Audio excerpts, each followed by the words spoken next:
All right, gonna walk you through how to use the Heart First Wellness assessment template to start using as a means of following up with your patients after their visits run out or filling some slots on your schedule. So here's the step-by-step process for setting up wellness coaching as a part of your practice.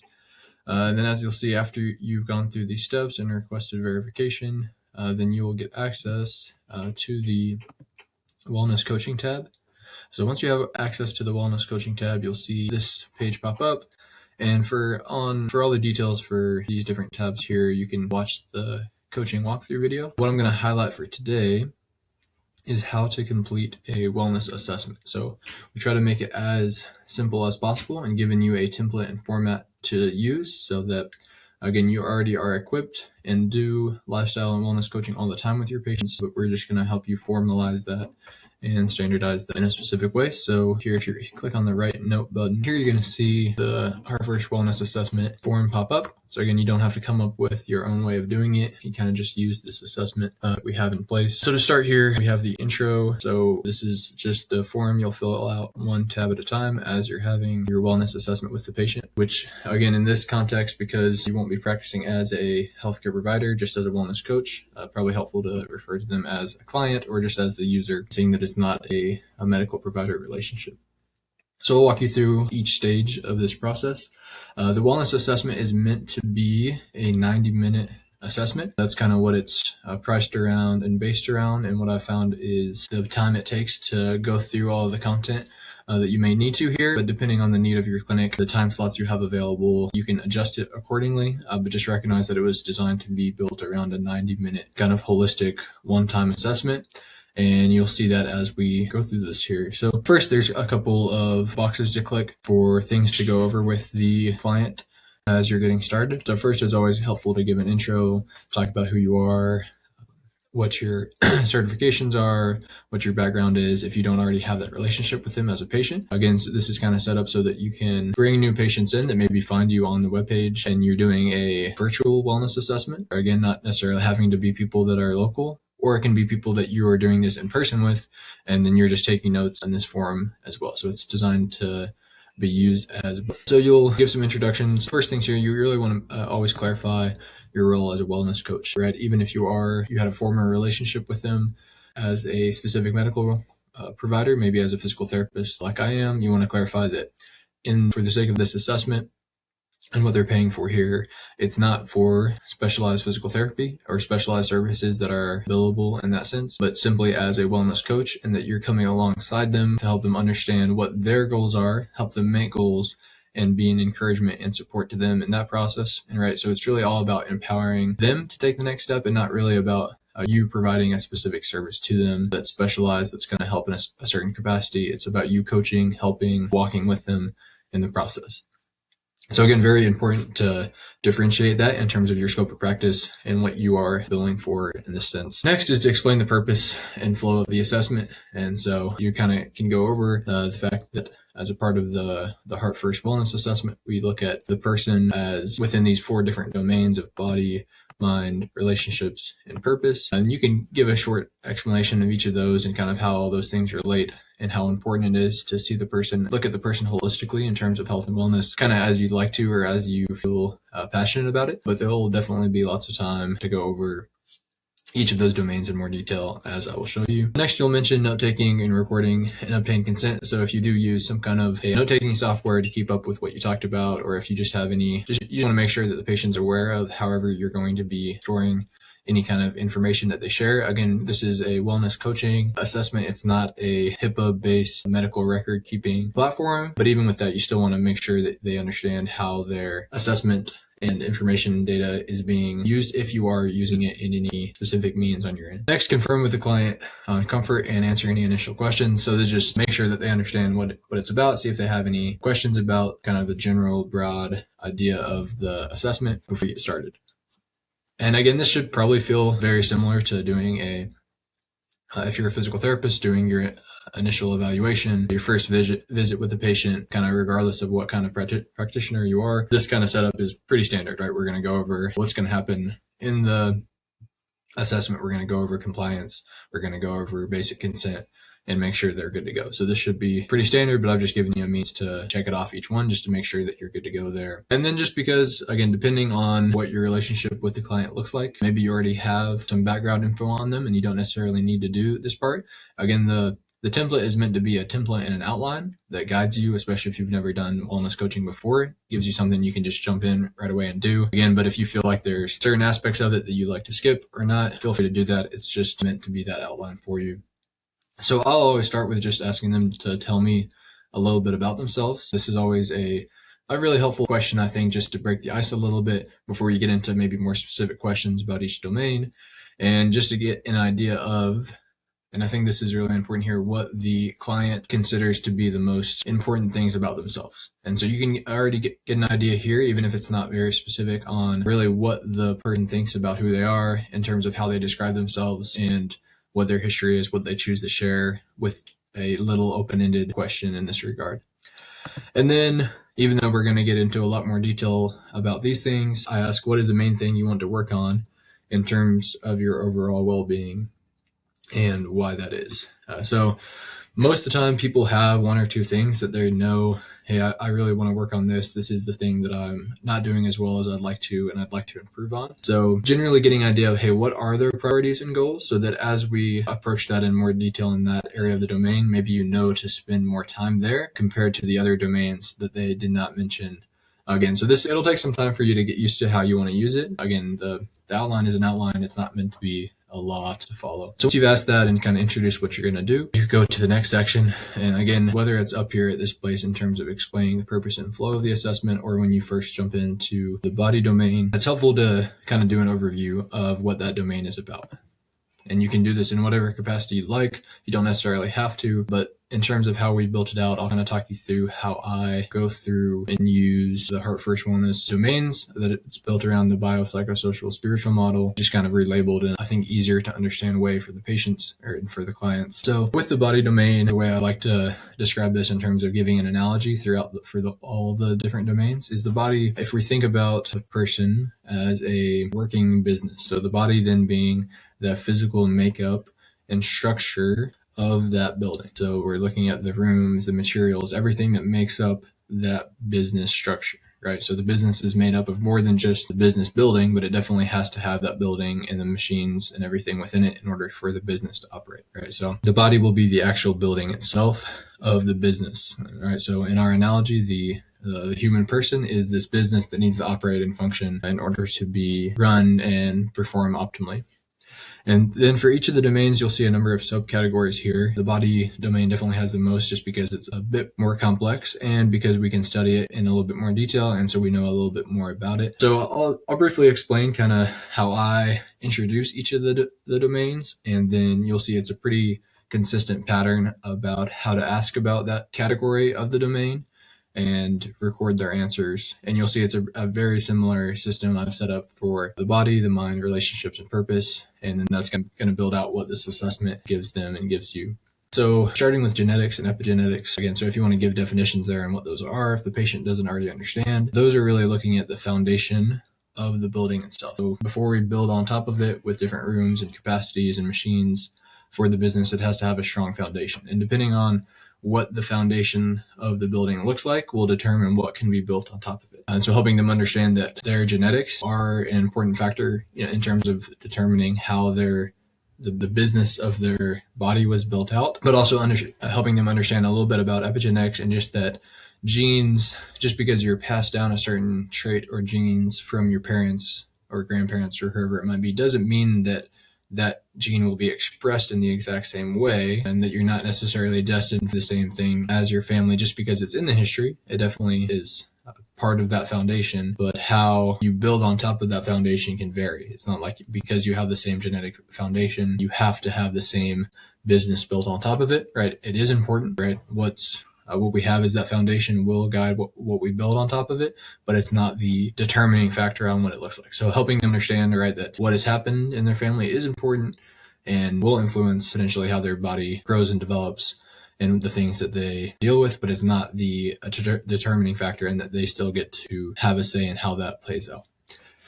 And you'll see with this, just like with the other categories we'll talk through here, you'll then ask them, okay, after giving a background of what that is, maybe giving a little education on how that influences the progression, the demonstration or outworking of their health and wellness. Then you can, after you've described that, you can then ask them, okay, what do you think, how would you describe the current state in terms of what is your family history? And do you feel like, this is typically the question I hear is, what is your family history in terms of health and wellness? Do you feel like that is why your health is the way it is? Or do you feel like you have some ability to make change even though your family has this history? So that's typically where I go with this. So it's a little different than the other ones, which are a bit more straightforward. So you're asking them about basically family history.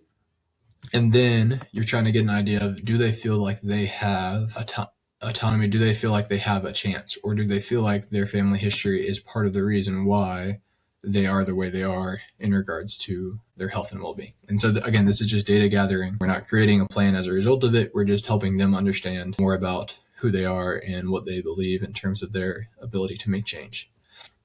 Next would be body systems. So this is looking at the organ systems of the body, the function of the heart, the lungs, the kidneys, the muscles, the bones, right? Everything you think of in like anatomy and physiology. And so you're just asking them, hey, how do you feel like the current state of your body is right now? And so this could be, this is your typical like past medical history, surgeries, whatever it might be that they think would be relevant to share with you in regards to what the state of their body system is, right? If they're on any medications, things that are directly relevant to how is that building functioning, right? So if the genetics and epigenetics are the foundation, the body systems, right, the organ systems are then the specific rooms that are built out within that business that all have a different function and all have a different purpose, and can all either be operating well or not be operating well. So just getting an understanding from them how they feel like the different organ systems in their body are operating. And then also same thing, do they have a belief that they can improve those things, or do they feel like those things are set in stone and a part of who they are and they can't? Helpful to ask both sides. So current state and willingness to change, or do they think there is a chance for change? Then moving on, we have nutrition. And so here I don't go into a lot of details, again, just because you're a wellness coach, you're not necessarily have the scope to be doing all kinds of specific education and recommendations in terms of nutrition. And especially for the sake of the assessment, you're just trying to get an idea, help them really, it's more about you helping them understand where they are than you coming up with any kind of plan. So for nutrition, I basically just tell them this is the quality and quantity of materials that go into building and repairing that building a business that is your person. So everything you take in, the quality, right? In order to build a building, to maintain it, it has to have the right quality materials, right? So you can't build a room with straw. So you need the right quality food, and then you also need the right quantity. So here, current state on, I typically ask, do you feel like you are eating the right quality food? And I'll typically ask them, okay, hey, what does that mean to you? Because that varies person to person. And then do you feel like, what's the current state of your quantity of food intake? So do you feel like you are eating not enough, too much, just right? And what's their assessment of that? And then their willingness to change in both of those. So if they do feel like they're not getting the right quality, do they want to change that? Do they feel like there is a need to change that? And if they do not feel like they are where they want to in terms of quantity, whether it's lesser or greater, do they want to change that as well? Then it's going to be, again, similar system and pattern for movement and exercise. So current state, how are they doing in terms of how often they move, how often they exercise, and then what their willingness to change is in these categories. Again, for most of this assessment, it's very subjective. So it's you asking them, where do you feel like you are? And then willingness to change in terms of, are you okay with where you are? And do you want to change? And where are you in terms of that willingness to change right now? Similar for sleep and recovery. So what does their sleep look like every day? What does their rest and recovery look like after exercise? Again, how they would rate that in terms of their current state of sleep and recovery. And then similar, getting an idea of, okay, what does that look like for you to potentially change? Do you want to change that? And to what degree do you want to change that? Then finally, I have stress and pain in this category of body, again, which obviously none of these domains are completely independent from each other, but it's just for the sake of some categorizing them for the sake of the assessment. So stress and pain, the way I explain it to my clients is then that, right, as a result, this is really the alarm system for the physical building of your body. right? Whenever it feels like it does not have the capacity to meet the demands that it's pressed on, whether it feels like it might be in danger in terms of pain, or it feels like maybe there's something externally going on that it needs to prepare to do, right? It's the alarm system, it's the alert system that tells the body, hey, I need to change something or else I'm not going to be able to bear this, or I'm going to injure or hurt myself. Obviously, the presentation of this looks different in person to person, and obviously has some crossover with these other domains. But I think it's helpful to put it here to understand the role that the brain has in stress, in the stress response, and in the pain response as well. So in that case, ask them, hey, how do you feel like you're doing in terms of your daily and weekly stress? What about pain?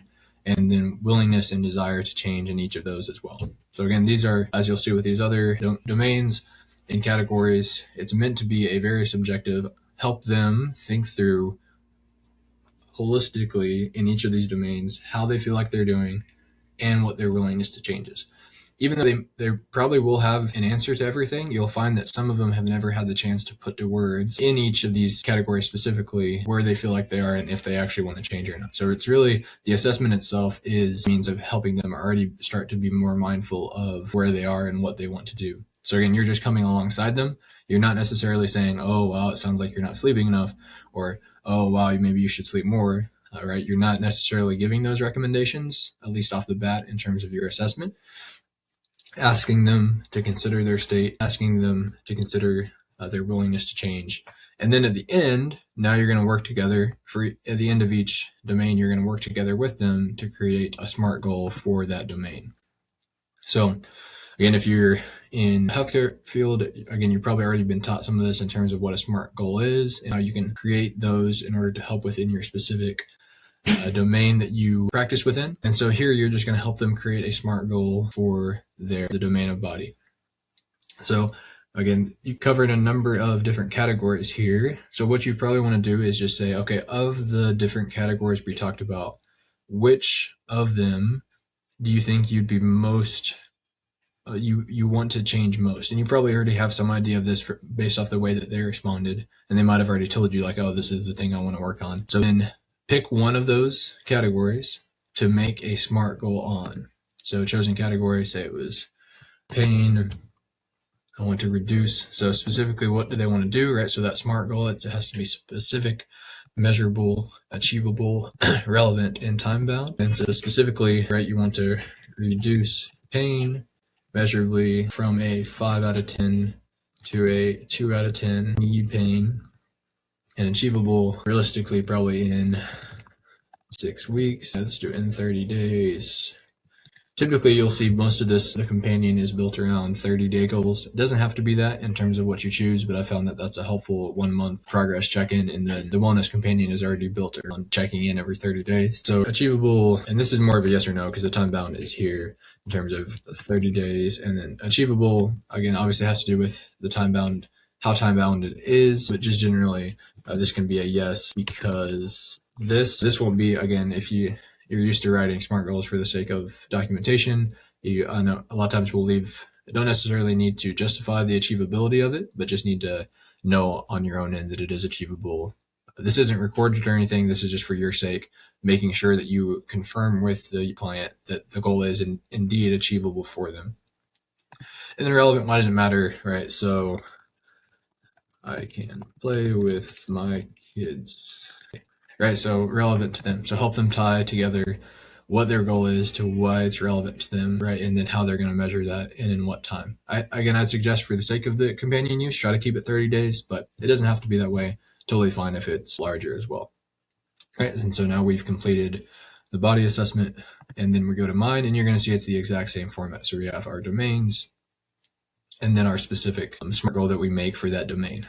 So I'm not going to spend as much time going through the SMART goal or the specifics of this, but just going to continue to explain the business analogy because I think it is a helpful way to think through what's going on with the system, right? So if the genetics and epigenetics are the foundation of the building, the body system is the different rooms inside of it, nutrition is the quality of materials we use to build and restore the building, movement and exercise is basically like the actual use of it. So just like with any system, any building, if it doesn't get used, it eventually runs down. And so just recognizing that movement is the ability for it to continue to function. So, and with it, as it moves in, you think of a business, right? If no one goes into business, it will eventually get dirty. It'll eventually be run down. It won't be taken care of. And again, you eventually will end in being destroyed or taken over, right? So it's got to be used, or else it's just going to stop working. There's going to be all kinds of insects and animals that get in there, right? It's got to be actually used. And so the idea that the system in the business, if it's not actually doing anything, if there's no work being done,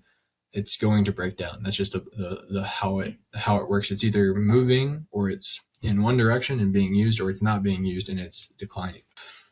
And then sleep and recovery, right? As it's used, you think of a day at work on the job. As a product of that work, there's going to be recovery, right? There's going to need to be people that come in the evening and clean up, right? That put things back in place, that take out the trash. Otherwise, if you don't have that sleep and recovery, if you don't have those people coming in to take out the trash, to clean up, that piles up, and eventually it gets in the way of the business being able to function in a realistic way. And then in stress and pain, what I talked about before, this is the alarm system that's really important so that the business can understand, right, if it needs to change something, if it's in danger of losing a customer, if it's in danger of part of the building being broken into, right, there needs to be security in any kind of building or business, just like the body has a security system.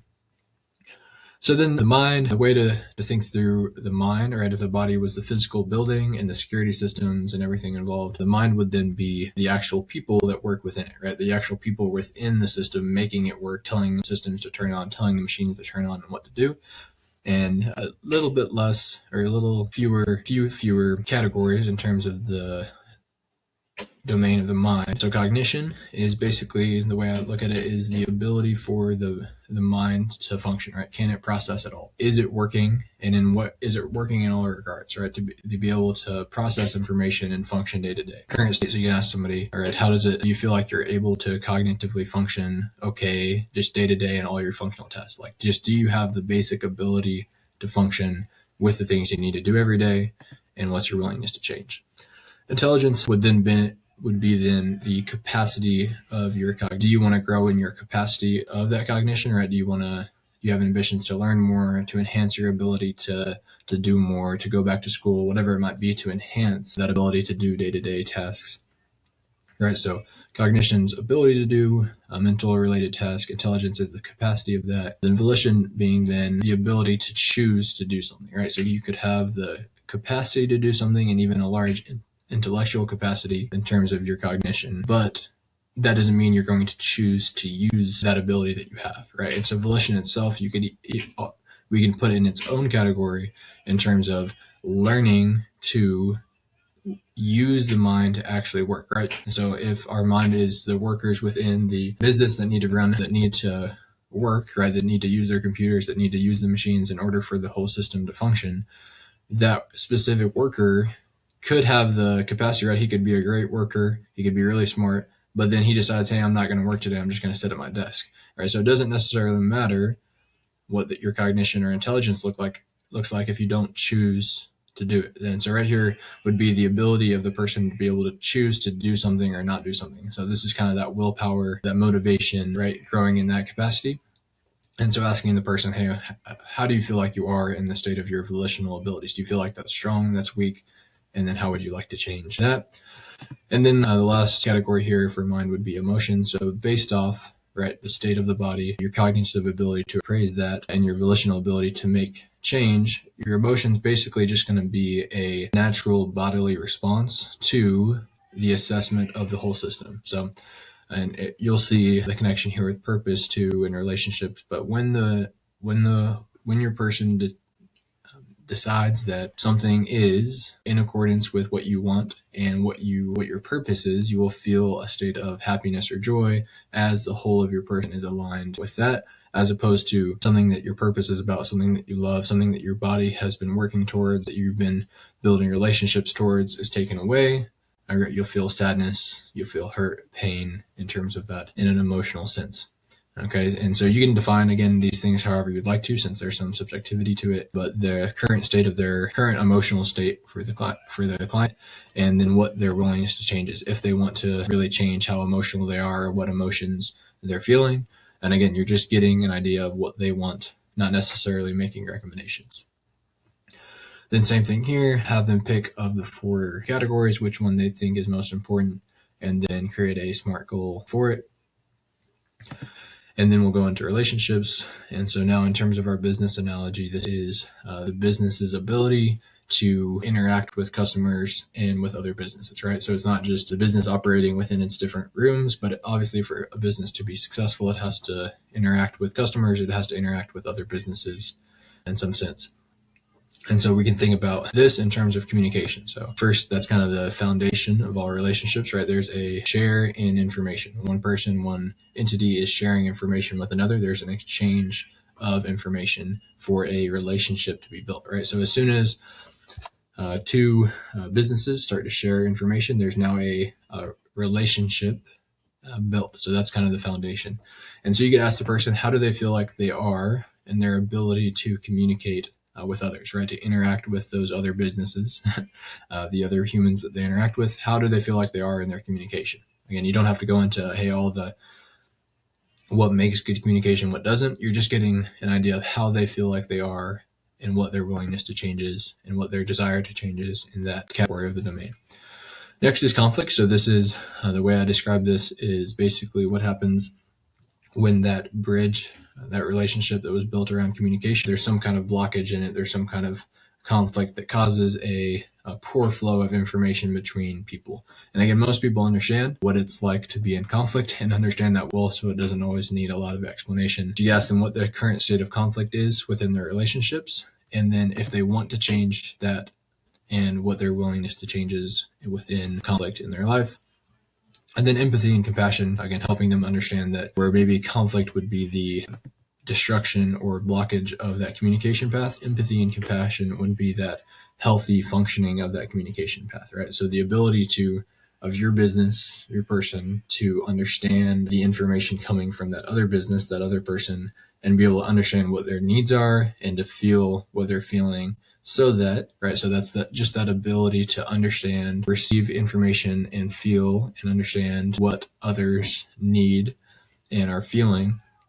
That's its own thing, right? That's its own ability to bring in that sensory information and process it to understand and feel on the behalf of others. So you can ask about current state there and willingness to change there. But that's both of those are closely tied to then what you do as a result of what you feel and understand about what other people are communicating, which is then service and trust. So then service being that, okay, I see a need in someone else or they see a need in me.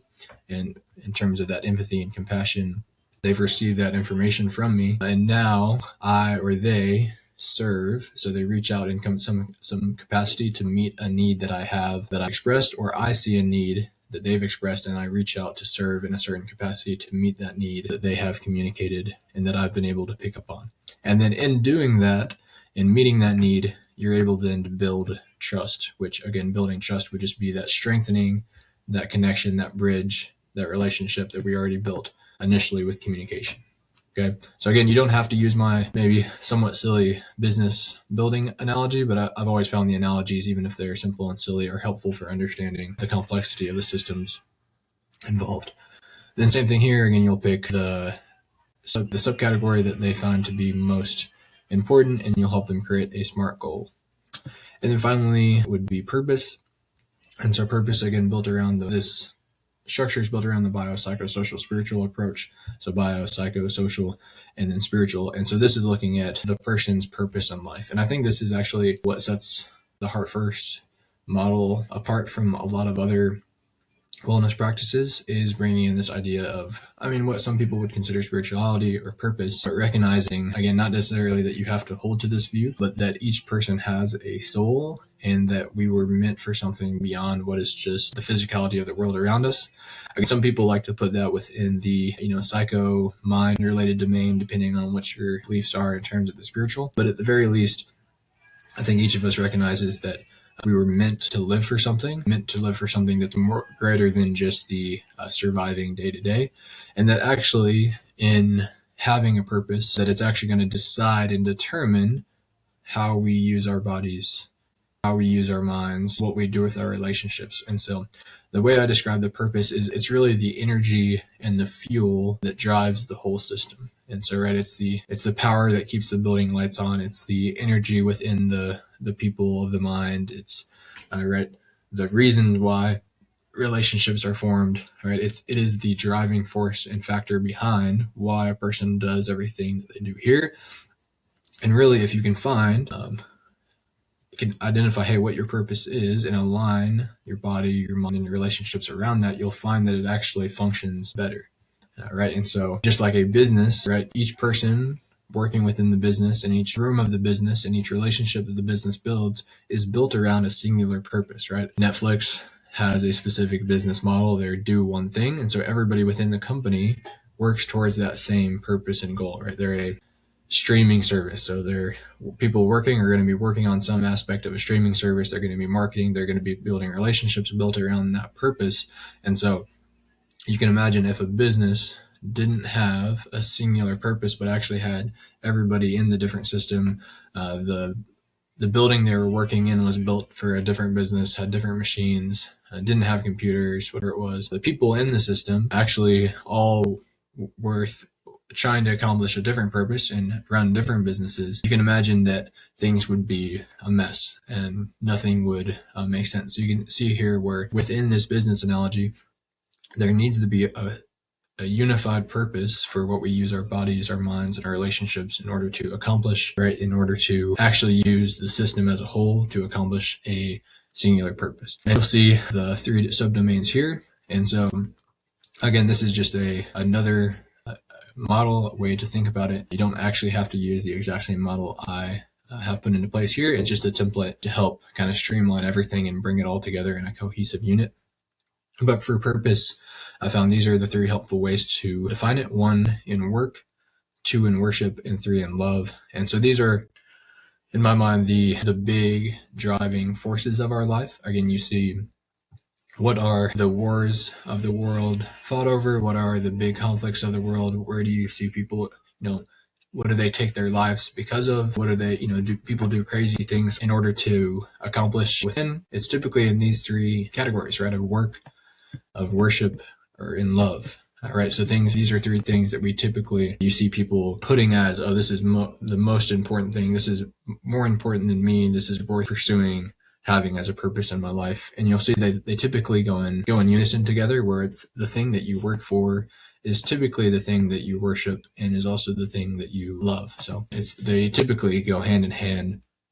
So work being, right, what you decide to use your body, your mind, and your relationships to use your energy to accomplish, right? So all of us decide each day, right, I'm going to decide to use energy to do work and brush my teeth, right? Because I found that I do not want to have breath that smells, right? I want to take care of my teeth. So I choose to work on behalf of that purpose, right? That's obviously a micro sense of what we're looking at here. So it's how you use the energy that you have throughout your life in order to accomplish something.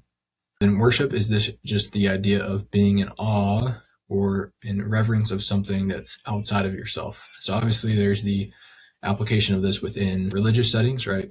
Worship services, worship at a church or a religious organization where that something outside of yourself is deity. But then there's also, you see this same concept in terms of how people feel and why they watch sports games and why they love watching an athlete or somebody that's amazing at something. And you watch the performance, you watch the sports event, and you're just in awe of something that's appears to be greater than yourself, or a great movie or a great play or whatever it might be, right? And you're in awe, and this feeling that you have of worship, right? And it drives you to be like, wow, I want to be like that person, or I want to accomplish this, or I want to go and watch this, or I want to go and pay to see this because it leaves me in awe. And then last would be love, and right, I think this is all something that we understand, kind of this innate want and need for, and is obviously built into relationships, but this desire and craving and ambition and heart that we have to love things, right? It's not like all these relationships that we have in life, they're, simply platonic. There's passion, there's affection that drives human behavior. Again, the expression of each of these 3 things are going to be different depending on what your personal beliefs are and what their personal beliefs are. But just to understand the system of what the domain of purpose is looking at is, what do you work for, what do you worship, and what do you love? And so again, it doesn't matter what their states or beliefs are. or what yours are. The whole idea of this template and outline is just that you get an idea of where they feel like they are and what their willingness to change is, right? You're not recommending, you're not telling them your beliefs. You're just helping them understand, hey, what do you believe and what do you want to change? So with this, you just ask them, what do you feel like you are working for? Do you want to change that? What do you feel like you are worshiping? Do you want to change that? What do you feel like you are loving? Do you want to change that? If anything, and if you do want to change. And then based off those three things, again, creating a SMART goal to help them think through, hey, how do you achieve this in a realistic, time-bound, measurable, and specific way, right? So same model for each of them, again, with the purpose being, hey, how do all of the other domains align together into what you want to accomplish with your life? And then wrap it up from there. As you can tell, that's covering a lot. And so why thus the need to have that 90-minute assessment, especially since even me walking through it here is taking just, around 30 minutes, a little bit over with the explanation. So again, it'll be something, it gives you that outline and guide, but you'll need to play with it, maybe practice doing it with a loved one or a friend or family member before you start doing it with clients, just so you get a feel for how long it takes and make sure you can do it in an efficient way, just like you've learned to do with your assessments and evaluations with your specialized medical care as well. And as you wrap up, again, I've given you a wrap up checklist, so helpful to review the SMART goals that you set. So you'll see, I didn't set these other ones here, but you'll see the goal that you set pop up. So helpful just to go over that so that they know those are the 4 things. This is built to be used in unison with Wellness Companion. And so if you've signed up for it or if you've seen how the Wellness Companion works, that you'll have access to give to your client, you'll see that part of that is that they input each of these SMART goals into the companion, and then every morning it will send them a personalized journaling prompt to help them think through, hey, today, how can you make a step towards that goal you set? So really, it does the legwork for you every day in terms of checking in and personalizing journaling responses for them. But this would be a good time to explain how to do that and how to use the companion with them if you have not done that already. And so again, not for the scope of this video, but helpful if you don't know how the companion works. One best way to figure out how it works is just to try it yourself. So that way it's easier to show it to patients. And so you can just sign up for it for free for a free 7-day trial and fill out the survey, and you'll get a good idea of how it works. It's not super complicated. But this is a good time here to explain to them how it does work. It shouldn't take too long. Again, it should probably be built into that last 15-20 minutes or so of that assessment that you're doing. I mentioned monthly goal check-ins.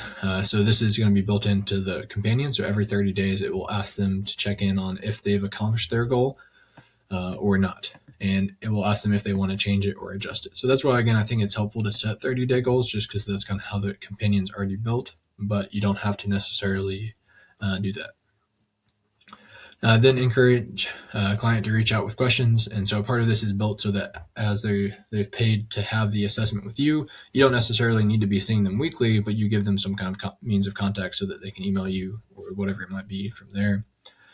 Then from there, you can offer to schedule a follow-up assessment. So best practice thing I found is probably the best model would be to set every 90 days, so every 3 months or so. So you could offer, okay, we've done this wellness assessment today, so then in 90 days, let's plan to have another one to check in to see how you've been. And hopefully, again, this isn't meant to be something that they become dependent on you with.